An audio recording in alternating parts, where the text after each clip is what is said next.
Greg Waidelich. I live in Amanda, Ohio. I farm full-time. I have since the middle 70s. I grow corn, soybeans, wheat, cover crops, and I have some pasture land.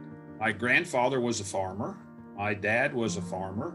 I really didn't know what I wanted to do when I was in high school. I graduated in '69. That was during the Vietnam War. And I decided I wanted to get into agriculture, but I didn't know how I really wanted to get into agriculture.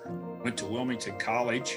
Kind of got to the point where I really didn't like going to classes that didn't pertain to what I was doing. So I kind of quit, moved back home, got married. My wife's name is Linda. We met in high school. The place that I worked at, which was a grain elevator, her mother was the secretary. Of course, I knew her at school, but we were bashful back in those days. We got married, I believe, in 1971. We have two children, a son that's 49 and a daughter that is 43.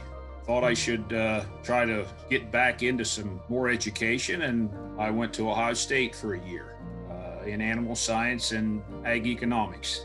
Uncle got in a car wreck. He couldn't farm any longer, so he rented me 34 acres back, I believe it was 72. And I used my father's equipment and farmed that 34 acres, and it just kept growing to what it is today. My dad kind of helped me in a lot of those aspects. I learned some things from college, and we tried them. Being that he was old-fashioned, he was slow to change. But after he seen the benefits from the education that I got in college and the new things that we tried, he was all for it.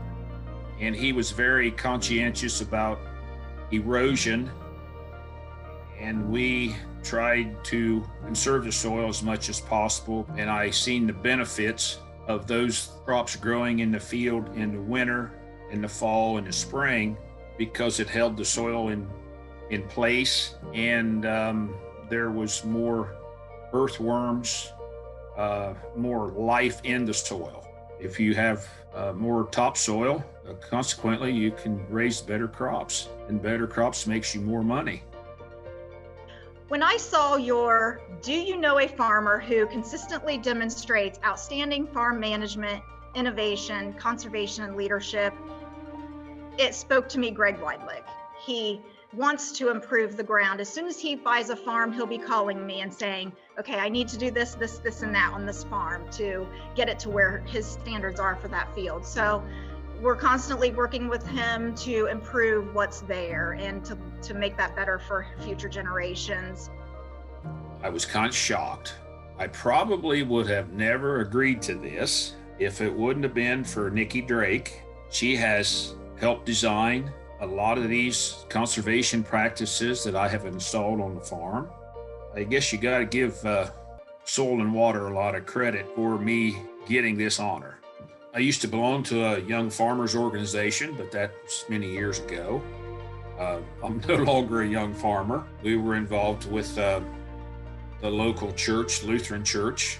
I have been on the zoning board. The zoning appeals board is to try to preserve the farming community. My dad had a couple sayings. Never put off tomorrow what you can do today, and try to leave the world in better shape than what you found it. Do the best job that you can do. Take care of the soil, and it'll take care of you. I firmly believe in that. If you love what you do, it's not work. And it really, a lot of times, it has not been work for me. It's been something that I've just enjoyed doing.